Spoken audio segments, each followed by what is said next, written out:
అలాగే గత ప్రభుత్వ హయాంలో మీరు ఎంపీగా ఉన్న సమయంలో మిమ్మల్ని తీసుకెళ్లి హెరాస్ చేస్తే అదే అదే సిచ్యువేషన్ లో వేరే ఇంకెవరైనా ఉంటే మా పరిస్థితి ఏంటి అంటూ చాలా ఆలోచన చేస్తూ చాలా దిగులుగా అలా డిప్రెషన్ లోకి వెళ్ళిపోయేవారు. కానీ మీరు మాత్రం ఆ సిచ్యువేషన్ నుంచి ఎలా ఓవర్కమ్ అయ్యారు అసలు?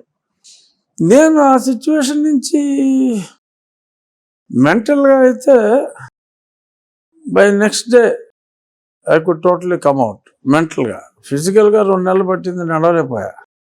బట్ మెంటల్గా నన్ను భగవంతుడు బ్రతికించాడు ఫర్ ఏ పర్పస్. లేకపోతే నేను ఆ రోజు చచ్చిపోవాలి. సో ఒక పర్పస్ కోసం బ్రతికించాడు. So let me work towards that purpose. ఏంటి పర్పస్? అతన్ని దింపేయాలి ఫస్ట్. అది అయిపోయింది. వాట్ నెక్స్ట్ అనేది నెక్స్ట్ చూసుకోవాలి. ఓకే.